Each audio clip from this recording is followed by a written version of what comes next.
Bismillahirrahmanirrahim. Assalamualaikum warahmatullahi wabarakatuh. Waalaikumsalam warahmatullahi wabarakatuh. Alhamdulillah kita bisa bertemu kembali dengan para pemirsa IC Drill Show yang selalu setia mendengarkan conversation to scholars kita, percakapan dua scholars.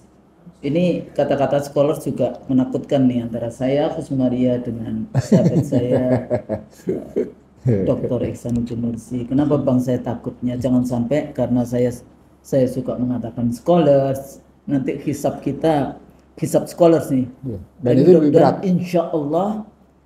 insya Allah betul-betul niat kita karena Allah. Amin. Amin. Gitu Amin. ya, dakwah karena Allah, Amin. menyampaikan ilmu walaupun satu ayat kan Ya. begitu ya. Ya. Yang itu bukan karena fitnah viewer, bukan karena fitnah subscriber, bukan karena untuk dipuja-puji dan sebagainya, tidak.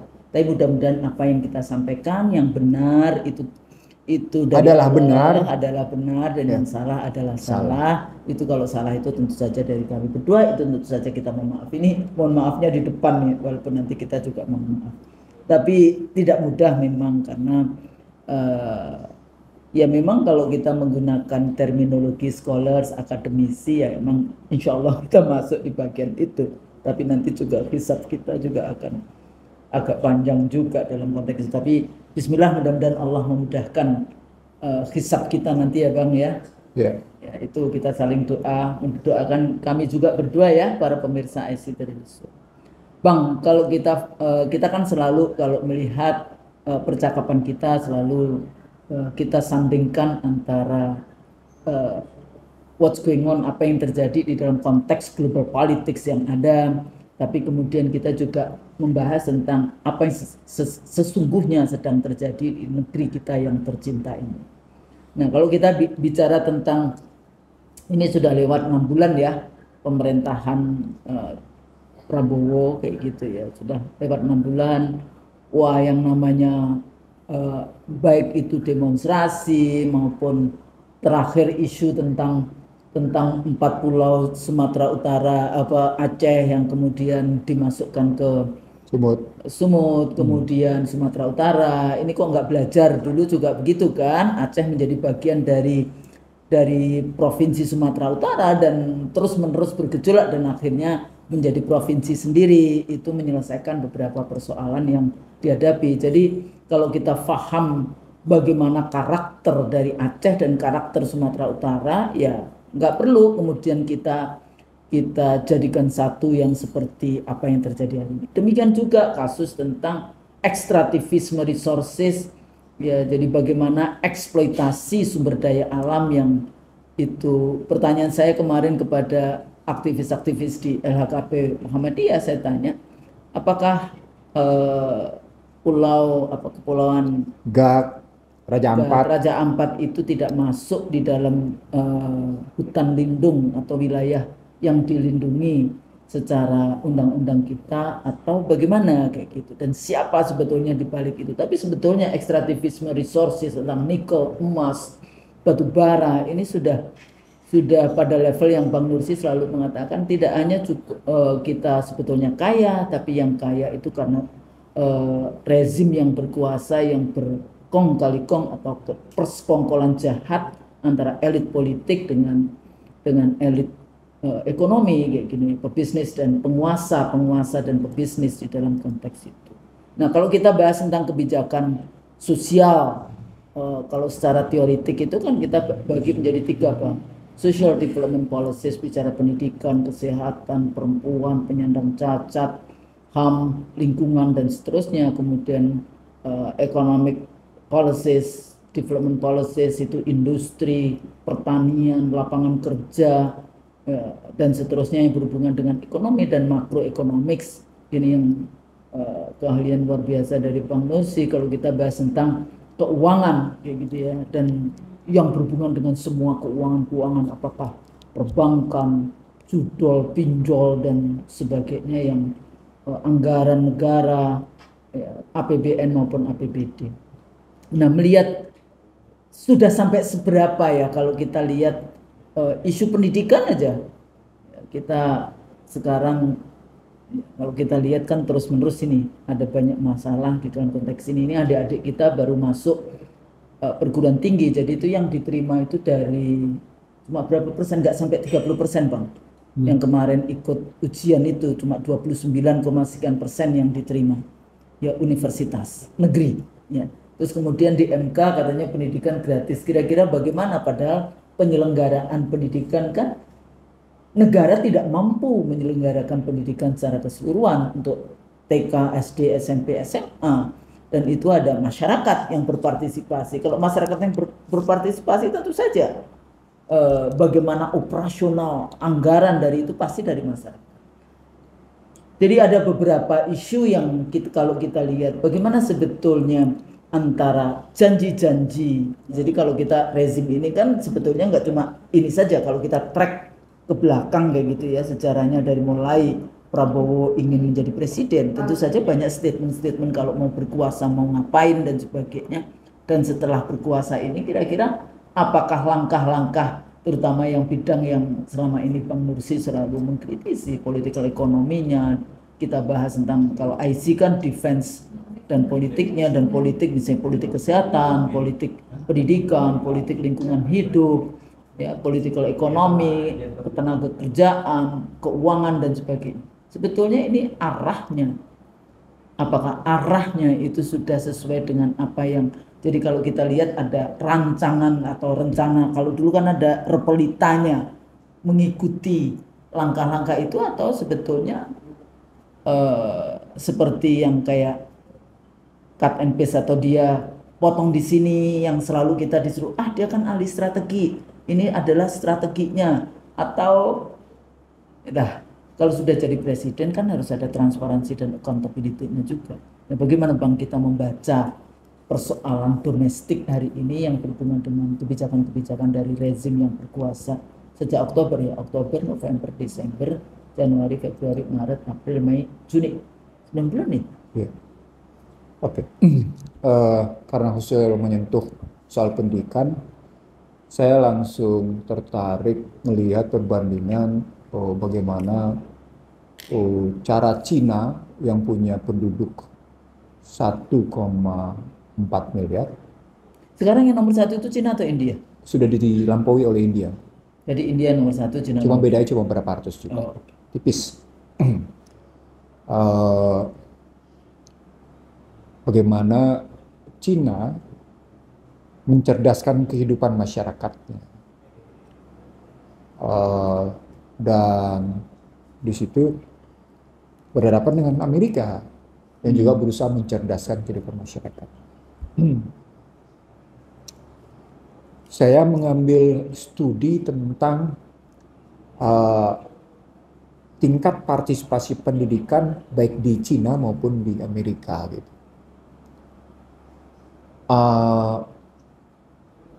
Ada perbedaan mendasar saya lihat.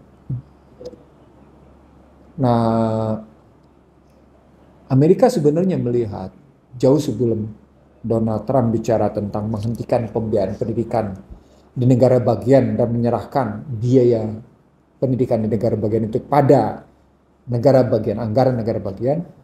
Sebenarnya Amerika tetap melihat bahwa pendidikan adalah hajat hidup orang banyak. Karena dia mesti keluarkan biaya karena untuk itu sejumlah universitas negerinya. Artinya Amerika tidak menganut sepenuhnya market, pasar. Pendidikan sebagai pasar. Dia tidak anut sepenuhnya. George Washington University itu salah satu wujud sekolah yang negara misalnya. Ada beberapa sekolah yang itu lebih murah dibandingkan swasta. Nah itu mau nunjukin bahwa Amerika juga bertanggung jawab terhadap pendidikan warga negaranya. Nah di Cina lebih dahsyat lagi Husnul. Warga negaranya memang diupayakan untuk masuk ke dalam dunia pendidikan, baik pendidikan umum maupun pendidikan keterampilan khusus. Gitu. Hasilnya kelihatan Husnul. Cina melampaui sejumlah indikator kemajuan teknologi, melampaui Amerika. Itu karena kata kuncinya satu, negara bertanggung jawab atas pendidikan. Dan aplikasi dari tanggung jawab pendidikan itu diterapkan ke dalam kebijakan perekonomian, kebijakan politik gitu Husnul. Jadi kebijakan pendidikan dia tidak berdiri sendiri, dia punya mata rantai. Dulu kalau pakai istilahnya Wardiman Joyonegoro, itu link and match gitu istilahnya. Ingat ya, ada cerita tentang bagaimana pendidikan disesuaikan sama permintaan pasar. Nah, repotnya yang dimaksud permintaan pasar itu lebih ke permintaan pasar korporasi, bukan permintaan pasar negara. Itu perbedaannya. Jadi kalau kita bicara link and match pada konsep Wardiman misalnya, maka pendidikan menjadi kata kunci untuk dalam link and match untuk mensukseskan korporasi. Padahal kalau kita balik ke konstitusi, dia tujuannya mencerdaskan kehidupan masyarakat, mencerdaskan. Nah, itu dilakukan oleh Cina khususnya. Itu dilakukan oleh Cina. Bukan saya bilang Amerika tidak sukses, Amerika sukses mencerdaskan. Tapi lihat sekarang bagaimana tingkat purchasing power parity dan tingkat kalau pakai bahasa sederhananya, siapa yang paling menikmati masa liburan? Apakah warga negara Amerika atau warga Cina? Jadi pada masa liburan itu warga negara Cina itu menyebar kemana-mana melakukan liburan, pergi ke berbagai penjuru. Apa poinnya? Poinnya tingkat ekonomi mereka meningkat dan pada saat yang sama itu berarti pengetahuan mereka meningkat karena perjalanan meningkatkan pengetahuan gitu loh. Nah dari situ ketika ada seorang presiden di Peru dalam pertemuan di Peru menyatakan silakan kalau mau investasi pendidikan di negeri saya gitu. Saya terheran-heran. Dulu ketika di bawah reformasi seorang menteri pendidikan dari satu ormas keagamaan dan kemudian datang dari UGM menyatakan Badan Hukum Pendidikan dan kemudian kita batalkan gitu, dibatalkan di Mahkamah Konstitusi, kita senang gitu. Tapi ketika kita ngelihat dunia pendidikan makin liberal dengan istilah yang sekarang Badan Hukum Badan Hukum gitu ya, Badan Hukum milik negara gitu, ya akibatnya begitu. Biaya pendidikan demikian mahal. Nah, dalam bahasa sederhana, sebenarnya kalau kita mau menancapkan harkat martabat pertama bagi bangsa ini, tugas utama Kabinet Merah Putih dalam memperbaiki pendidikan. Jangan pelin-pelan. Jadi jangan bicara di satu sisi bicara tentang harkat martabat bangsa, jangan bicara soal bicara kemandirian, tapi dunia pendidikannya tidak melahirkan kemandirian. Tidak ada investasi untuk melahirkan kemandirian. Iya, untuk melahirkan kemandirian masyarakat, untuk melahirkan kemandirian bangsa. Nah, itu indikatornya sederhana, Husnul. Membiarkan pendidikan hidup seperti ini itu tidak akan melahirkan anak-anak didik yang mandiri, Husnul. Tidak melahirkan anak-anak didik yang punya daya juang. Yang dalam bahasa sederhananya, kenapa kualitas anak didik kita sekarang menurun? Karena sejak S1 sudah hilang kajian filsafat ilmu. Nggak ada sudah. Tidak ada lagi kajian filsafat ilmu yang saya ingat sejak saya lulus ya. Sejak saya lulus dari S1 UI. Dulu kan kita bukunya Bung Hatta itu. Kita ngambil filsafat ilmu. Nah, sekarang kan nggak bisa lagi gitu ya. Udah jauh. Nah, itu artinya daya analisis anak-anak S1 sekarang juga tidak memadai. Anak SMA aja. Apalagi Bang, kalau waktu itu dengan COVID. Jadi generasi COVID itu. Aduh. Ya itu kualitasnya ya. Langsung terjun bebas. Itu yang saya bilang sejak awal. Gak inget sih dulu pernyataan saya bahwa krisis ekonomi, krisis multidimensi akan memukul satu generasi. Sekarang hasilnya baru kelihatan. Nah, ya kalau sudah bilang it said so gitu. I said so. You said so. Jadi, nah kita nggak boleh pelan-pelan di situ.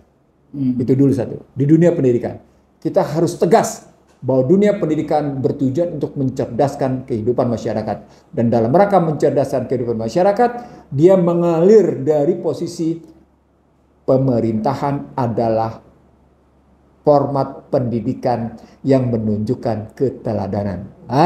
Gitu. Jadi kalau kita bilang kita ingin mencerdaskan kehidupan masyarakat sebagaimana perintah konstitusi, maka pemerintahan wajib menyelenggarakan dunia pendidikan dan tokoh dirinya adalah teladan. Itu dulu. Ya, ingat sosok itu loh. Iya, jadi menunjukkan sisi keteladanan itu gitu loh. Para pemimpin ya. Iya, para pemimpin. Judul narkoba. Nggak bisa. Jadi Anda jangan pernah bicara menjadi teladan kalau Anda pendukung judol. Anda jangan pernah menjadi teladan ketika Anda adalah pendusta besar. Anda jangan jadi iya, pendusta besar. Oh ya. Jangan bicara menjadi teladan kalau Anda bicara demikian hebat, gagap gempita, tapi dalam pelaksanaan nggak ada gitu misalnya. Nah, itu pendidikan, Husnul. Ya. Jadi itu makanya saya bilang, kalau tujuan kita memang ingin mencerdaskan masyarakat, mencerdaskan kehidupan bangsa, maka pemerintahan adalah salah satu wujud pola pendidikan yang menunjukkan tingkat keteladanan negatif atau tingkat keteladanan positif. It said so. Gitu. Kita bilangnya begitu gitu ya. Bahwa kita bilang bahwa jadilah teladan. Nah, ketika Anda tidak bisa diteladani, maka Anda pasti telah mengalirkan energi buruk ke masyarakat. Ulang, Husnul. Di sini nih Husnul kata kuncinya. Ketika Anda tidak bisa menjadi teladan, tapi Anda tampil sebagai pemimpin, maka Anda telah mengalirkan energi buruk ke masyarakat. Dan siap-siaplah nanti Anda akan terhina. Itu rumusnya, Husnul. Nah, tapi karena ini agak sedikit ya, saya tambahkan model gitu. Kalau Bang Lesi melihat Cina kayak gitu ya. Itu 9 tahun ya dia yang ininya wajib pendidikannya. Dan juga ada model yang adult education. Ini kayak model di Australia itu juga ada. Jadi kalau masyarakat yang ingin kuliah tapi nggak usah degree yang besar, dia bisa ngambil kelas-kelas sore. Itu di Sydney University dulu. Itu banyak untuk community schooling kayak gitu ya, yang mereka buka ya, karena saya misalnya tertarik dengan bisnis, makanya saya mengambil beberapa mata kuliah bisnis kayak gitu. Nah itu ada adult education yang juga kampus yang menyelenggarakan.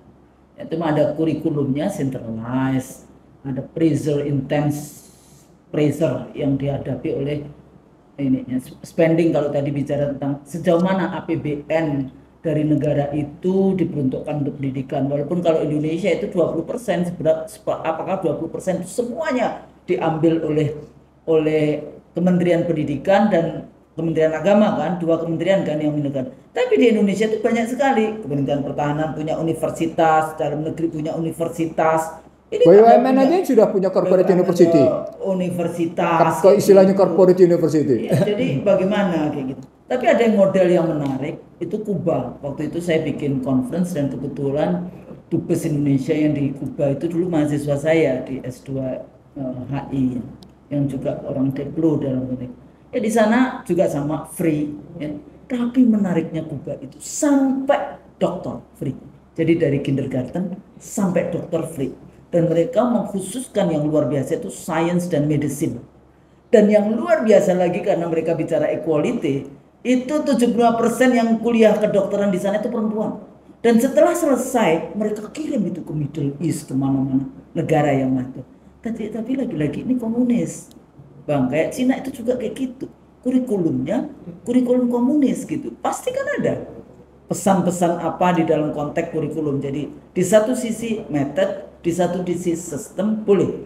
Tapi kalau sudah bahas tentang kurikulum, kita juga berhati-hati. Nah nanti beda lagi dengan kurikulum yang Amerika, Australia, kan kita dibangun yang tadi itu dicekokin untuk kita bisa menjadi penyuara ideologi liberal kayak gitu ya, kapitalis liberal dan sebagainya.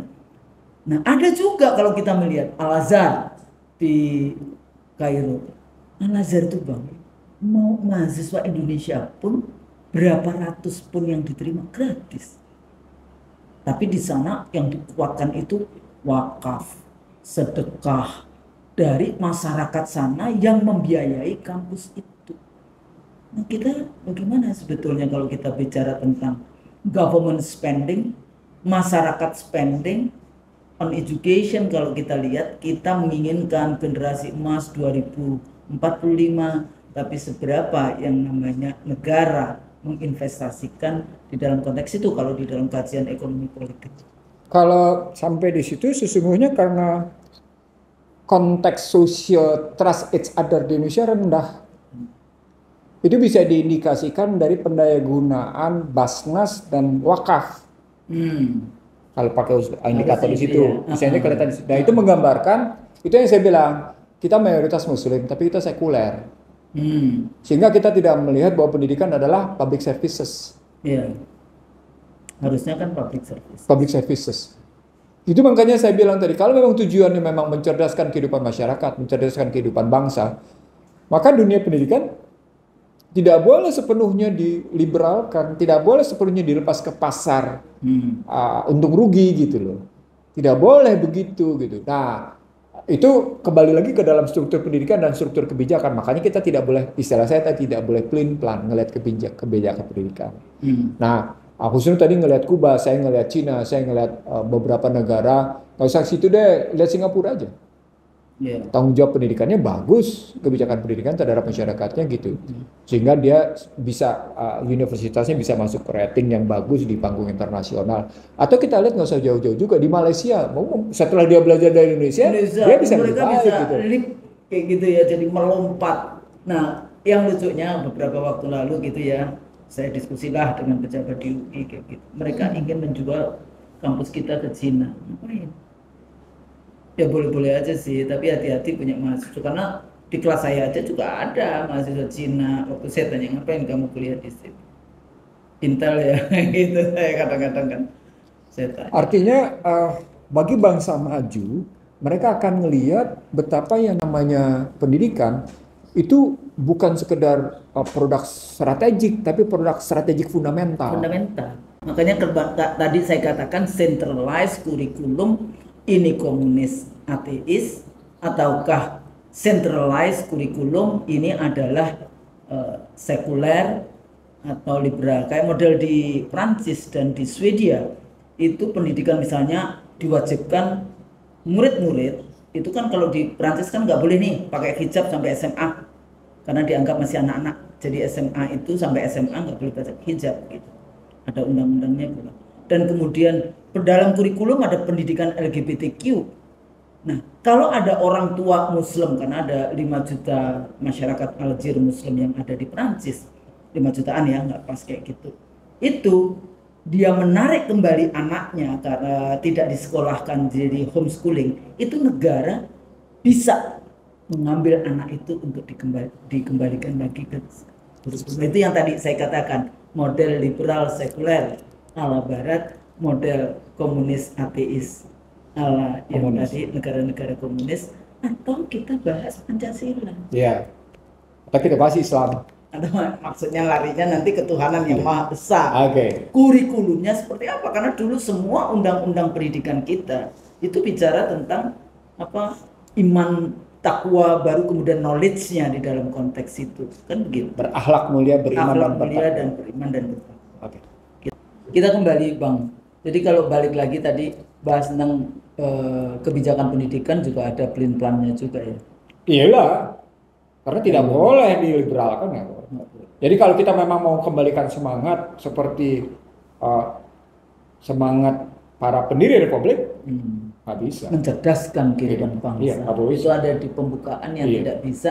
Jadi salah satu dari tujuan kita bernegara itu mencerdaskan. Dan tidak akan pernah yang namanya mencerdaskan ketika pasar yang bicara. Nggak bisa.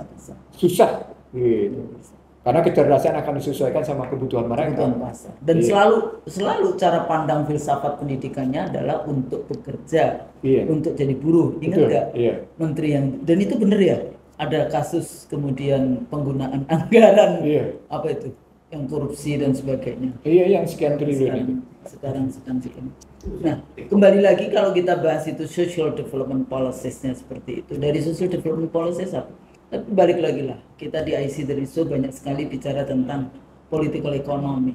Kalau dari political economy kita, misalnya industri, pertanian, lapangan kerja, bagaimana sebetulnya ekstraktivisme resources, pengerukan sumber daya alam. Ada 3 kebijakan besar di ekonomi. Kebijakan besar pertama adalah soal mendirikan badan penerima negara. Kebijakan kedua mendirikan Danantara. Kebijakan ketiga soal Koperasi Merah Putih. Kebijakan keempatnya adalah impor sebebas-bebasnya, gitu ya. Berikutnya melanjutkan kebijakan hilirisasi gitu di sektor pertambangan. Nah, mari kita lihat yang pertama soal kebijakan Danantara. Danantara, kebijakan ini adalah kebijakan yang memisahkan antara entitas politik dengan entitas bisnis gitu. Di balik kebijakan entitas bisnis dan entitas politik ini berarti Menek BUMN mau bicara sebagai entitas politik, sementara Danantara mau bicara sebagai entitas bisnis. Tetapi tegas-tegas kemarin Sri Mulyani menyatakan Danantara menggunakan dividen BUMN. Apa poinnya? Danantara tidak serta-merta bisa menggadaikan saham.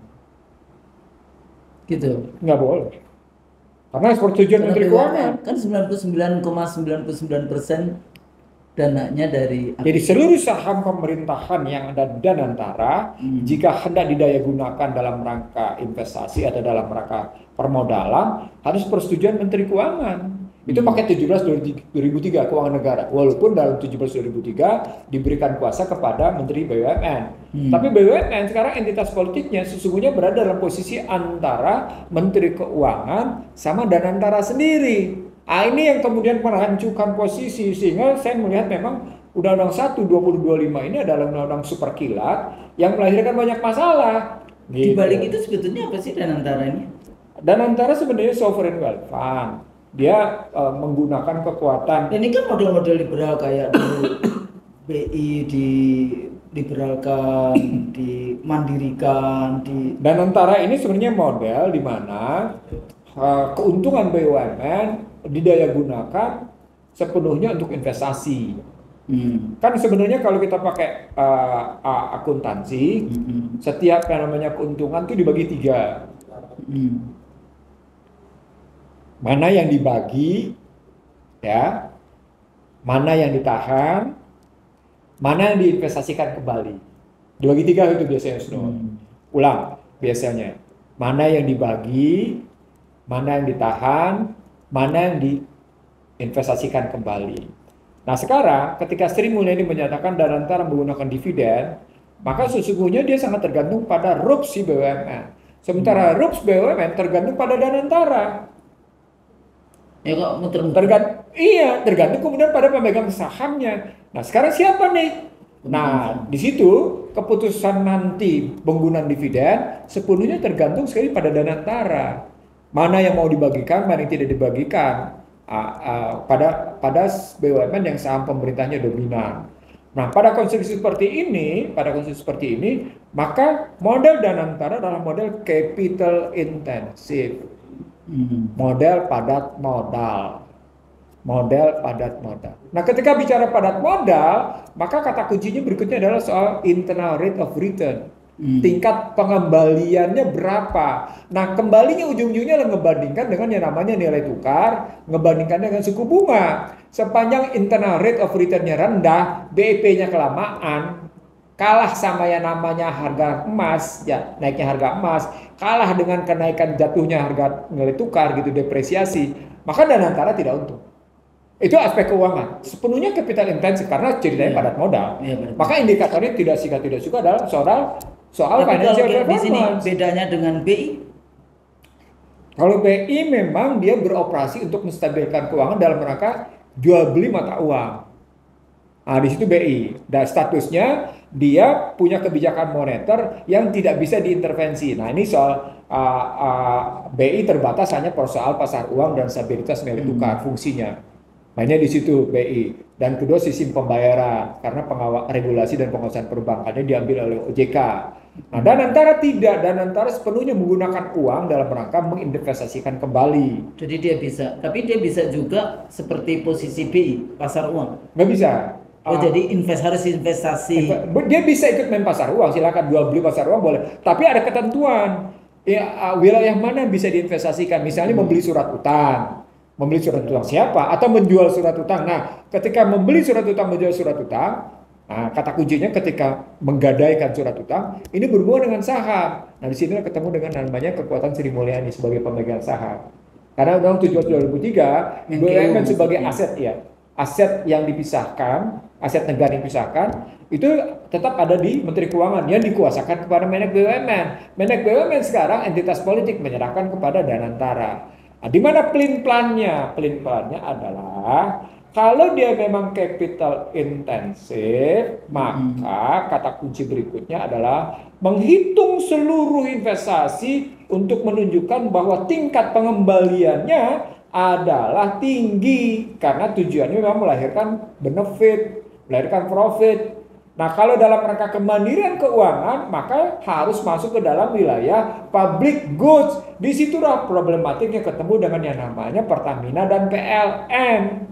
Nah, sekarang di sini kata kuncinya. Kalau begitu sekarang Danantara ini memainkan commercial goods atau memainkan memainkan public goods. Danantara ini memainkan public services atau public goods gitu loh. Public services sama dengan BUMN yang tadi tuh. Itu loh kata kuncinya. Jadi itu yang saya bilang nih mesti jelas dulu wilayah bisnisnya nih. Jadi, nah di sini balik lagi apa yang saya sebut sebagai ketegasan pasal 33 yang membedakan tentang mana commercial good, mana public goods, mana public services, mana commercial services, dibeda-bedakan. Mana yang kuasi. Nah, kerangkanya berarti penggunaan pasal 33 ayat 1, 2, dan 3 yang bertentangan dengan pasal 33 ayat 4. Maka ketika yang namanya Sumitra Institute didirikan, maka pertanyaan, Sumitra Institute ini mau ngapain? Mau masuk ke pasal 33 ayat 4 atau mau bicara pasal 33 ayat 1, 2, dan 3 yang berhubungan dengan pasal-pasal ekonomi konstitusi? Nah, itu mesti jelas. Itu mesti jelas. Buat saya abu-abu. Kalau buat saya, sebagai orang yang mengerti hukum dan ilmu ekonomi, bukan sekedar ilmu hukum, tapi ilmu ekonomi, sebagai orang yang mengerti dan belajar, bukan di bawah pohon, bukan belajar dengan ijazah palsu, gitu ya. Bukan dan selalu berbeda cara pandang dengan selalu berbeda cara pandang dengan para pengajar, gitu ya. Karena kita bersanding soal referensi soalnya. Maka buat saya harus ada kejelasan. Bagaimana kita memainkan posisi Danantara dalam kerangka public goods dan public services, dalam rangka commercial goods dan commercial services, dan itu balik ke pasal 33. Nah, kalau melulu bicaranya capital intensive, maka sepenuhnya dia bicara tentang yang namanya commercial goods. Bang, tapi kalau dalam konteks itu sebetulnya Danantara bisa dikatakan sebagai auxiliary institutionnya BUMN dong. Sebenarnya kan sama aja. Enggak. Kenapa mesti harus dia menjadi... Dia bukan auxiliary, karena statusnya dia merupakan penggabungan kekuatan. Penggabungan kekuatan dia tidak auxiliary. Jadi tesis yang pernah saya bangun ketika saya di DPR dulu sampai dengan asal muasal Megawati berkuasa, walaupun kemudian Megawati dalam kerangka itu tetap tunduk pada kekuatan neoliberal gitu ya, karena di bawah kelompok neoliberal yang ada di kabinetnya, saya melihatnya begini, betapa pentingnya BUMN memang diklasifikasi dalam core business-nya istilahnya.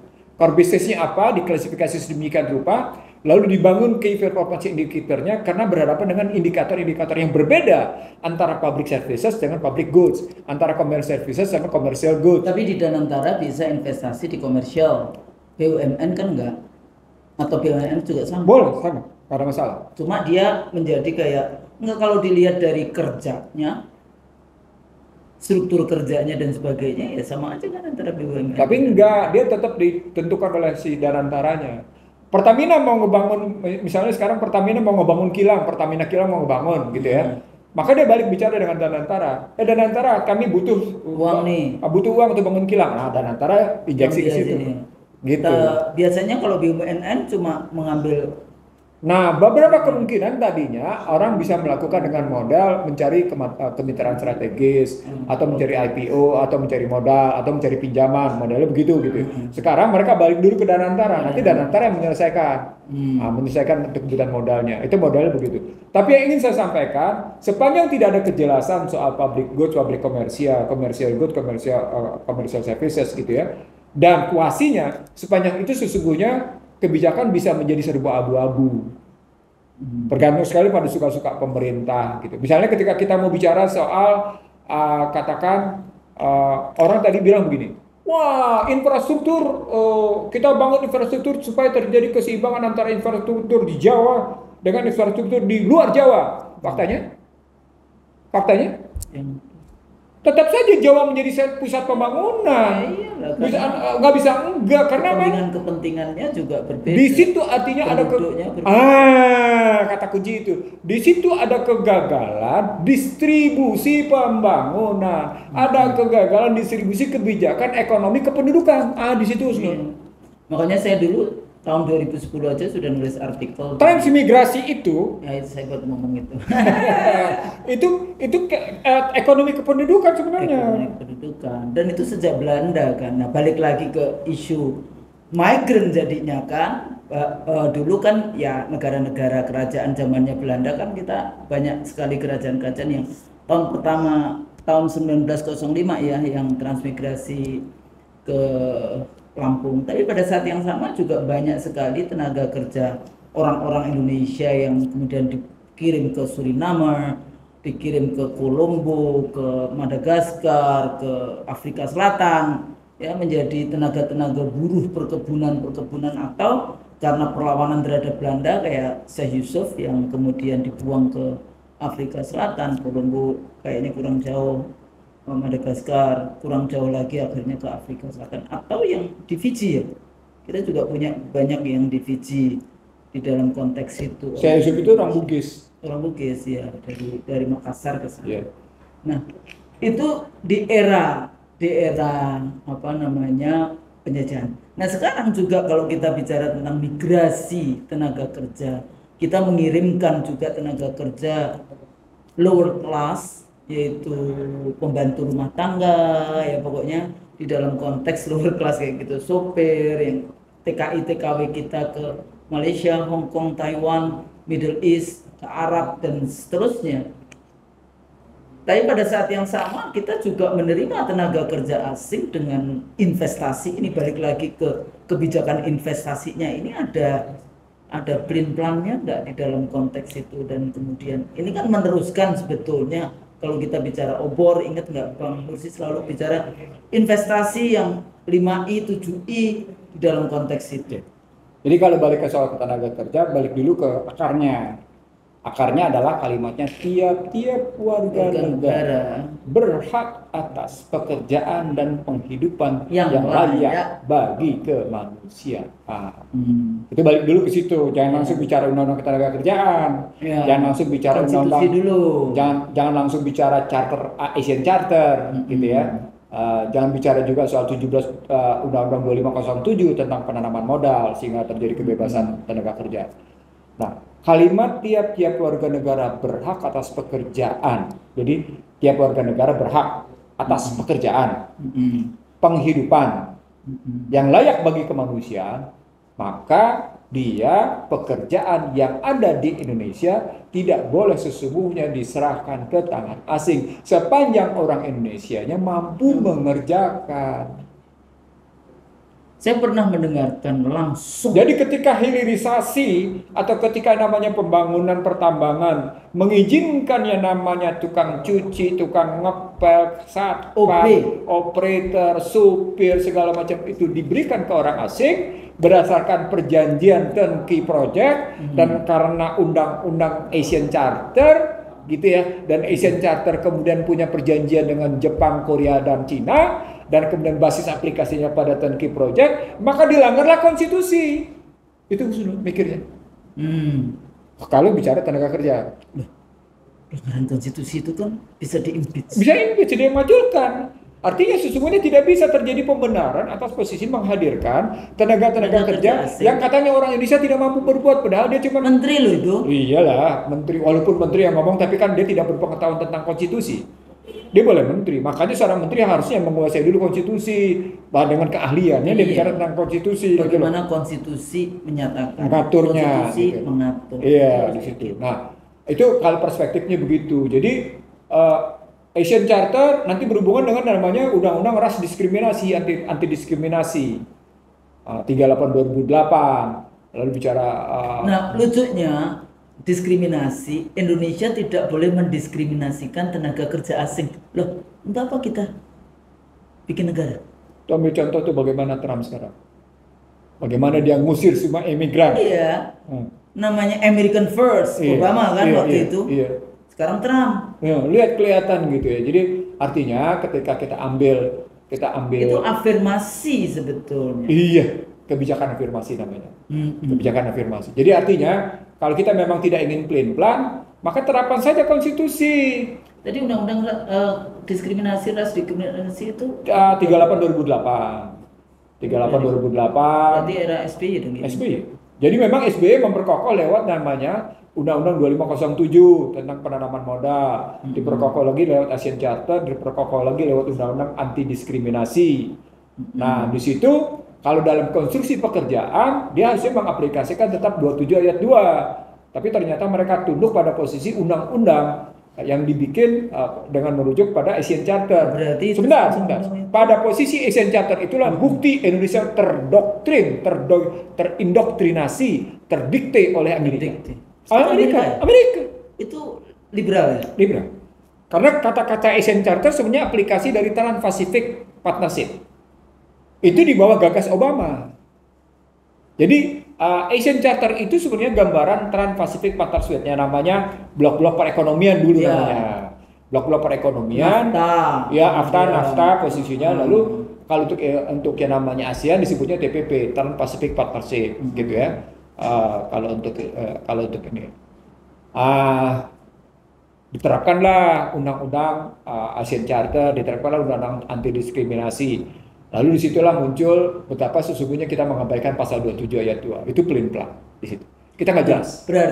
Berarti pemerintahan saya mau situ ngomong 2014 sampai 2019 yang kemudian kekuatannya Poros Jakarta Beijing yang dengan menggunakan OBOR dan BRI, jangan BRI ya, Belt Road Initiative, BRI, karena bahasa Inggris ya, OBOR sebetulnya juga One Belt One Road di dalam konteks itu. Dia sebetulnya diuntungkan dari undang-undang yang dibikin SBY. Ya, jadi perjanjian. Jadi setelah ada ASEAN Charter, muncul ASEAN Plus 3 namanya. Ya. ASEAN Plus 3 itu ASEAN kerjasama dengan China, Jepang, dengan Korea Selatan, dan dengan Cina. Iya. Nah, di dalamnya ada perjanjian kebebasan lalu lintas tenaga kerja. Nah, dalam lalu lintas tenaga kerja itulah dibikin syarat untuk dokter gigi gimana, untuk ahli lingkungan gimana, untuk tenaga insinyur kayak apa, gitu dibikin semua. Untuk akuntan kayak gimana, untuk lawyer kayak apa, itu dibikin semua di situ. Sayangnya ketika mengaplikasikan dalam turnkey project, lanjutkannya pada turnkey project, yang muncul adalah tadi satpam, tukang ngepel, tukang mencuci segala macam, supir, yang datang dari luar. Itu kita melanggar, itu kita pelingkan dengan pasal 27 ayat 2. Itu dalam perspektif itu saja sudah. Artinya sesungguhnya mereka on behalf atau menggunakan yang namanya argumen bahwa itu investasi. Bagaimana itu? Kayak bisa. Karena walaupun Anda bicara tentang investasi itu, nanti ketemunya begini pertanyaannya. Sampai seberapa jauh capital intensif itu menjadi sama dengan labor intensif, Husnul. Padat modal akhirnya juga menjadi padat karya, gitu Husnul. Logikanya. Jadi padat karya labor intensif atau capital intensif. Jadi labor intensif atau capital intensif gitu ya. Itu sebenarnya hendak mengatakan mengaplikasikan pasal 27 ayat 2 dengan pasal 23. Pasal 23 itu bicara tentang fiskal dan moneter. Pasal 27 tentang pasar tenaga kerjanya dengan penghidupan yang layak bagi kemanusiaannya. Gitu melihatnya Husnul. Nah, cara berpikirnya. Persoalannya kalau karena kita konsepnya tadi pelin-pelan, diperbaiki enggak sekarang? Enggak.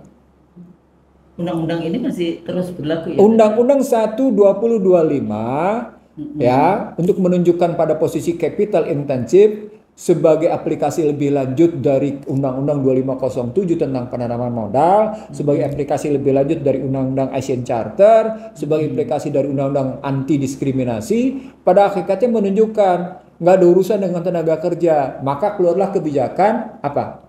Koperasi Merah Putih.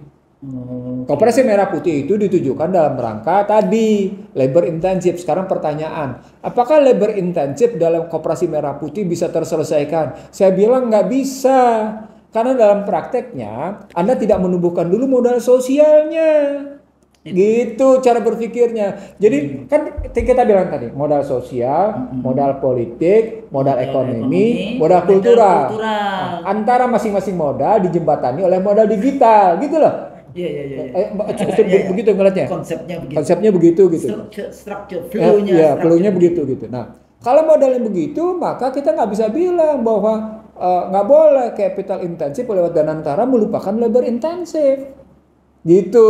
Wah, kan nanti dengan otomatis kita buka lapangan kerja. Oke. Maka pertanyaan besarnya menjadi seberapa besar labor intensif itu as long as SMS capital intensif. Tapi Bang, investasi asing di dalam konteks ini ya, itu kan nggak lewat yang sekarang di Danantara. Investasi asing yang mana dulu nih? Dia pakai apa itu yang ada Kementerian BKPM, Badan Indonesia Penanaman Modal. Nah, itu usulan masing-masing kalau itu. Jadi tidak Danantara hanya dalam rangka memenuhi program pemerintah. Tadi berhubungan yang publik tadi ya. Dalam rangka RPJMN. Nah, yang belum tentu cocok dengan GBHN.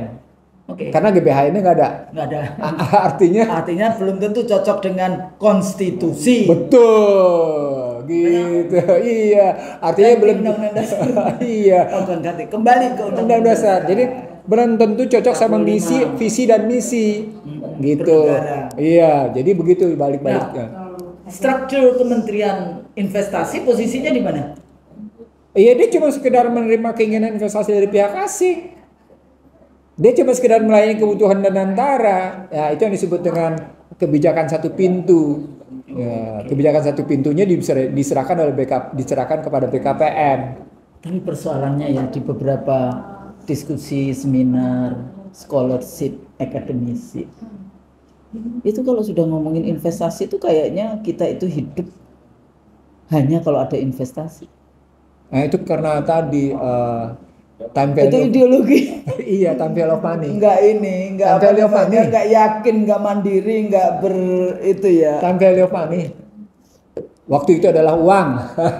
Enggak, tapi begitu percayanya bahwa kehidupan bernegara tidak bisa jalan tanpa investasi asing kayak gitu loh. Iya. Ini kita bicara, sementara kita selalu mengkritisi kedaulatan kita sudah dijual dengan harga murah tanpa rasa malu kepada asing dan asing. Asing dan asing. Nah, itu artinya Barat sudah berhasil mendoktrin gitu. Itulah indoktrinasi. Liberal itu begitu. Gitu. Artinya lo tanpa investasi nggak bisa. Dan yakinnya sehingga sila pertama ketuhanan yang Maha Esa udah hilang. Nah, sebenarnya itu pernah dibicarakan oleh Hatta. Hatta bicara begini. Gimana? Kalau kita butuh uang untuk investasi ya kita penuhi dulu pada diri sendiri dari dalam. Iya, kan? Kalau kita nggak punya gimana? Kalau kita nggak punya gimana? Ya kita tanya ke masyarakat. Kalau masyarakat nggak punya gimana? Ya kita minta ke luar negeri. Tapi luar negeri harus berhubungan dengan sesuatu yang produktif gitu. Jadi dibatasi juga. Nah, persoalan pokoknya mandiri jadinya ya? Atau berdaulat. Konsep pentingnya adalah investasi tidak menjadi sarana invasi. Tidak boleh menjadi sarana intervensi dan infiltrasi, interferensi, indoktrinasi gitu kan, intimidasi dan berikutnya inflasi, nggak boleh jadi itu. Nah, dari situlah muncul ya udah, kalau saya cuma ingin dagang saja gimana? Ya sudah, silakan bebas impor. Di situ muncul masalah. Saya kemarin ketemu dengan para pemasok suku cadang bagi sejumlah ATPM. Itu kebijakan pemerintah yang membebaskan impor mengacaukan situasi industri. Dalam bahasa sederhana, kebebasan impor itu mengakibatkan sesungguhnya deindustrialisasi. Disitulah implan. Disitulah yang disebut dengan clean plan, karena di satu sisi bicara tentang bagaimana total kebutuhan dari dalam negeri TKDN gitu ya, pasokan dari dalam negeri, tapi sisi lain bicara kebebasan impor. Tapi sebetulnya konsepnya bukan deindustrialisasi tapi closing down industri dalam negeri. Itu lebih jahat itu. Loh ya kan, memang begitu. Karena akhirnya memang dulu saya ingat saudara kita kemudian sudah almarhum si Faisal Basri waktu satu panel itu juga bicara tentang bagaimana lebih murah impor dibandingkan harus mempertahankan industri dalam negeri. Ya karena dia pahamnya liberal. Dia pahamnya liberal. Gitu Dia ya. pahamnya free market. Enggak bagus loh ya ini wa yarham untuk pemafid lahu warhamhu Ya. wa'afi anhu, tapi intinya karena dia juga ahli ekonomi kan, jadi Iya. saya biasanya selalu mengutip kayak Iya, gitu loh. iya. Kenapa? Karena mengatakan bahwa impor lebih murah dibandingkan harus mempertahankan kedaulatan, kemandirian petani, kemandirian ya tidak hanya ini, tapi itu bacaan saya sendiri mengajarkan political economy, kemandirian petani, kemandirian para industriawan kita, Iya. kemandirian dari industri-industri yang akhirnya closing down industri kita kayak tekstil dan sebagainya, akhirnya Hari ini kita dikasih bukti oleh Amerika. apa? Dengan deindustrialisasi di Amerika terjadi namanya tingkat ketimpangan kanker stadium 4. Tingkat ketimpangan ras kanker stadium 4, ketimpangan ekonomi kanker stadium 4, ketimpangan ras juga kanker stadium 4. Itu karena deindustrialisasi sejak tahun 80, Husnul. Ya. Itu kita saksikan depan mata. Amerika langsung melompat ke high tech. Langsung ke industri teknologi tinggi. Nah itu diambil oleh Cina. Sekarang Cina menjadi raja industri manufaktur dunia. Nah Indonesia sesungguhnya punya contoh kayak gitu, tidak boleh ngikutin. Maka ketika kami teriak-teriak deindustrialisasi di era SBY, itu orang pada diem. Nah sekarang angka-angka saya membuktikan bahwa deindustrialisasi gitu ya, yang telah terjadi di Indonesia sudah berjalan hampir 20 tahun. Gitu loh Husnul. Sudah berjalan hampir 20 tahun. Artinya angka yang paling resmi adalah ketika kita melihat seberapa besar sektor industri manufaktur memberikan kontribusi pada pertumbuhan ekonomi.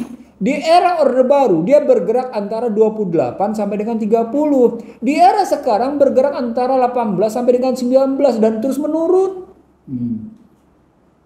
Maka tidak heran kalau sekarang kita punya Gini rasio tinggi. Gap antara yang Maka tidak heran kalau kemudian PHK terus berjalan. Maka tidak heran kalau Bank Dunia, kita tumpangin aja nih. Bank Dunia bilang kemiskinan naik. Karena sedang terjadi 63. Karena yang sedang terjadi adalah deindustrialisasi. Nah, ketika Anda bebaskan impor, di situ langsung. Nah, konsepnya Amerika Barat dalam konteks ini Chicago Boys ya, deindustrialisasi mereka karena buruh-buruh mahal, mereka kemudian berpindah. Jadi ada kemudian safety net projectnya berpindah ke IT, jadi teknologi IT. Kemudian industri-industri beratnya dia ekspor ke negara-negara seperti Indonesia yang membutuhkan yang punya banyak tenaga kerja, kemudian Indonesia, Vietnam, Malaysia dulu, terus kemudian Vietnam dan Cina di dalam konteks itu berpindah ke teknologi. Kemudian impor dibatasin kan, kalau di Amerika dibatasin luar biasa. Nah kalau di Indonesia kalau kita mengatakan deindustrialisasi, tapi bukan kemudian kita nggak punya safety net projectnya, strategi politik ekonominya seperti apa yang terjadi, ya udah bebas saja. Makanya kemudian yang tadi Bang Nursi katakan PHK, kemudian Gini rasio, kriminalitas ujungnya dan kriminalitas. Ujungnya judol menjadi marak, pinjol menjadi marak, judol menjadi marak di dalam konteks mau ini. bukti Husnul? Ya. Indeks kriminalitas Indonesia 2023 2024 meningkat. Termasuk juga itu indikator perceraian meningkat. Udah kita bicarakan sebelumnya, tapi ya, saya baru buka indeks kriminalitas kemarin. Masya Allah, indeks kriminalitas. Jadi ada konsep deindustrialisasi yang memang dia masuk ke industri teknologi ICT kayak gitu ya. Ada kita deindustrialisasi tapi ya udah lu mati aja. Jadi membunuh itu tadi, closing down industri-industri karena tidak mampu yang namanya bersaing, negara tidak melindungi industri-industri. Sebenarnya closing down sudah terjadi pada tekstil, Husnul. Tekstil ya, makanya closing down itu sudah terjadi. Indikatornya ditutupnya sejumlah. Dulu yang Sritex. Bukan, yang punya pemerintah. Yang punya pemerintah ya. Industri tekstilnya yang ada di Senayan itu. Iya. Kok ada di mulut. Banyak tahu-tahu lupa aja. Masya Allah lupa. Tahu. Ada 1, 2, 3, 4 dan kemudian hilang habis sudah industri pemintalannya. Iya. Industri pemintalannya. Nah, sudahlah kita tergantung bahan baku, industri benangnya pun kita tidak punya. Ya sudah habis sudah. Betul-betul closing down itu. Itu salah satu. Patal Senayan. Ah iya, benar Patal Senayan. Betul. Padahal Patal Senayan 1. PT Industri Sandang Patal Senayan itu Iya. Masya Allah ya. Nah, Itu ikon sebetulnya. iya. Asetnya diambil ke tangan swasta, ya kan? Iya. Jadi Sejak tahun 65 itu didirikan. poinnya adalah kalau Prabowo mau bicara tentang kembali lagi tentang kejayaan bangsa Indonesia, hal-hal begini nih yang harus diperhatikan. Nah, pada saat jadi kalau toh bukan pelin-pelan dalam ini, kembalikan ke arah ekonomi konstitusi, pembangunan konstitusi yang kayak gitu ya. Nah, sekarang yang kedua, yang ketiga berikutnya soal hukum. Jangan ikut-ikutan jual belikan dong. Jadi jangan membiarkan juga, kita tidak pernah jelas nasib hukum korupsi timah. Kita tidak tahu nasib hukum korupsi EKTP. Kita tidak tahu nasib hukum kasus korupsi Pertamina. Kita tidak tahu kasus hukum Pang hilang-hilang itu. Artinya begitu banyak dan pada saat sama ada kalau kasus ijazah cepet Bang diproses. Pada saat yang sama diakui bahwa memang korupsi tetap berjalan, manipulasi akan dikejar sampai Antartika segala. Ya, tapi poinnya bukan itu saya ngeliatnya. Tindakan-tindakan konkretnya dan akhirnya menyatakan kabinet saya baik-baik semua. Loh, padahal masyarakat menengarai sejumlah anggota kabinetnya diduga terlibat dalam masalah-masalah korupsi, kolusi dan nepotisme. KKN udah di situ kelihatan gitu. Korupsi, kolusi, nepotisme. Artinya dalam bahasa yang sederhana, ketika muncul juga kasus Raja Ampat, ketika muncul kasus yang namanya empat pulau berebut antara Aceh, kita bilang berebut ya, karena sudah ada kepersnya dan ternyata memang itu punya Aceh gitu posisinya. Dan ini kan mesti menunjukkan satu gambaran bahwa hukum memang tidak boleh berada di atas satu kelompok. Hukum berada di atas segala-galanya. Jadi justice. Jadi rule of law-nya itu bukan rule of power gitu loh. Bukan rule of power gitu, tapi rule of law-nya yang mestinya hidup. Rule of constitutionalnya yang mesti hidup. Nah, itu nunjukin bahwa kita memang negara hukum berkeadilan, negara hukum berdasarkan Pancasila gitu loh. Jadi hukumnya betul-betul berdasarkan Pancasila yang kita mau bilang di situ gitu. Tapi belum ini ya. Jadi belum ada gerak dari belum ada kelihatan di situ. Nah, itu semua problematiknya karena parcoknya sudah merambah kemana-mana gitu. Ya itulah, itu balik-balik lagi modern nation state. Tadi keputusan polisi dihadirkan. Tadi yang kita bicara sebelumnya sebelumnya parcok itu keputusan Bilderberg 9697 gitu loh. Itu seluruh dunia dan seluruh dunia dari awal pembentukan polisi itu juga memang to serve, bukan constitution, to serve the people, enggak to serve the ruling power, the power holder. Emang dulu kan polisi ya, itu jadi maksudnya dunia ya dalam konteks itu. Jadi itu tadi kita bicara sosial, kita bicara ekonomi, kita bicara hukum. Di politiknya yang kelihatannya itu. Ya kalau kita tidak mau bicara gaduh, jangan bicara demokrasi liberal. Karena demokrasi liberal pasti gaduh. Iya pasti pasti gaduh. Ada civil and political liberties. Kebebasan sipil, kebebasan berpendapat, kebebasan berserikat, kebebasan pers. Nah disitulah. Jadi ada yang nggak mau gaduh, padahal siapa? Tapi balik lagi Bang. Kalau mau kayak gitu, ini gimana dengan generasi muda kita? Nah itu tadi saya bilang begini, Usno, yang selalu ngomong gaduh, kita banyak ini, kita banyak masalah. Kenapa kita masih ngomongin yang ijazah, yang ini? Lah, suka-suka lah rakyat. Nah itu artinya begini Usno, kita gagal dalam membangun struktur mana yang merupakan self censorship. Mana yang merupakan community censorship, mana yang merupakan social censorship, mana yang merupakan national censorship. Yang tujuannya adalah pada posisi hidup saling menghormati dan menghargai gitu loh. Nggak mestinya kan begitu. Jadi harus ada batasannya. Betul. Individu keluarga, Iya, masyarakat, terus. negara. Iya, harus begitu. Jadi ketika kita bilang segala sesuatunya liberal, maka Individu, berarti jadi kita balik lagi. Ya supremasi, Iya. makanya demokrasi liberal itu supremasi. ya karena itu tuh kalau saya kita nggak bisa kebijakan pelin-pelan itu dalam bahasa saya bukan sekedar double standar, Multiple suitable suitable standar. sekarang kita lihat multiple suitable Standar, sesuai gitu dengan loh. kepentingan dari yang berkuasa. Itulah cerita format dari kekuatan besar mendikte kekuatan lemah. Itu selalu begitu. Kekuatan besar yang kuat pasti mendikte yang lemah. Nah, itulah multiple suitable standar. Nah, pemerintah dengan segala sesuatu yang dia milikinya nggak bisa dong mendikte kalau Anda memang mengakui kedaulatan itu milik rakyat.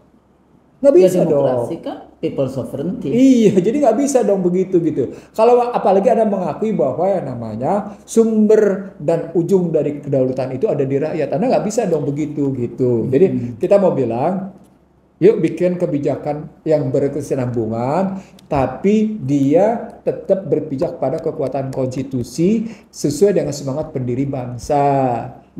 Sehingga kita tidak mudah diacak-acak. Kembalikan modal sosial itu, kembalikan lagi namanya modal politik, kembalikan modal ekonomi, kembalikan modal kultural, sehingga dia tetap menjadi bangsa yang dihormati dan dihargai, bukan bangsa yang begitu dilecehkan, bukan bangsa yang dihina karena kebetulan kita sampai disebut ini apa sih kebijakannya sebagai policy confusion. Kebijakan yang membingungkan, Iya. confusion policy gitu loh. Bukan confusionnya Cina, Iya, confusionnya Cina, bukan, tapi confused dalam arti bingung. bingung gitu, nggak bisa dong begitu. Jadi Ya kalau padahal kan kita punya ideologi Pancasilanya. artinya sesungguhnya dibutuhkan tim kerja dari kepresidenan yang membangun garis lurus kebijakan. Pemikiran-pemikirannya. Iya. Jadi tim kerja itu selalu memberikan masukan agar kebijakan itu lurus gitu, lurus sesuai dengan konstitusi. Supaya kita tidak menjadi satu pemerintahan yang masuk dalam kategori omon-omon gitu, tidak masuk dalam kategori kebijakan pemerintahan yang besar dustanya gitu loh. Jadi tujuannya. dan di dalam konteks ini nggak apa-apa, di dalam kok nggak apa-apa. Maksudnya ngomong juga nggak masalah, tabligh di dalam konteks menyampaikan pandangan, menyampaikan ini, karena pada saat yang sama karena eksekutif itu tuh execute, jadi mengimplementasikan apa yang menjadi tujuan kita bernegara, melindungi segenap tumpah darah Indonesia, mencerdaskan dulu atau mensejahterakan dulu? Mencerdaskan kehidupan bangsa. Kalau pakai kata pembukaan, menyejahterakan dulu, baru mencerdaskan. Kalau kita mencerdaskan dulu, kita mencerdaskan dulu, baru sejahtera. Gitu. Kalau nggak cerdas gimana mau sejahtera? Gitu. Mensejahterakan rakyat dan ikut di dalam ketertiban dunia, keadilan, menjadi pemimpin dunia di dalam konteks itu. Jadi kadang-kadang ya kelompok-kelompok geng global yang memberikan komentar-komentar diplomatis, kadang-kadang kita sudah terbuai dengan bujuk-bujuk rayu, dengan komentar-komentar puja-puji yang ada di pinggirnya udah selesai. Padahal PR-nya di dalam negeri luar biasa. Jadi dulu selalu kita katakan di dalam conversation kita, strengthening internal, kekuatan inward looking, kekuatan dalam negeri untuk kita bisa. Itu karena tadi balik lagi pembicaraan awal, ada kegagalan pendidikan kritis di Indonesia. Itu. Jadi itu tugas PR kita. Ya. Demikian ya. Ya. Mudah-mudahan berguna. Kalau salah, kita nanti lanjutkan bagaimana dan sebagainya. Tapi kali ini sampai di sini dulu conversation kita. Kalau salah, kami berdua mohon maaf. Ya, karena itu dari kami berdua, yang benar hanya dari Allah. Assalamualaikum warahmatullahi wabarakatuh. Waalaikumsalam warahmatullahi wabarakatuh.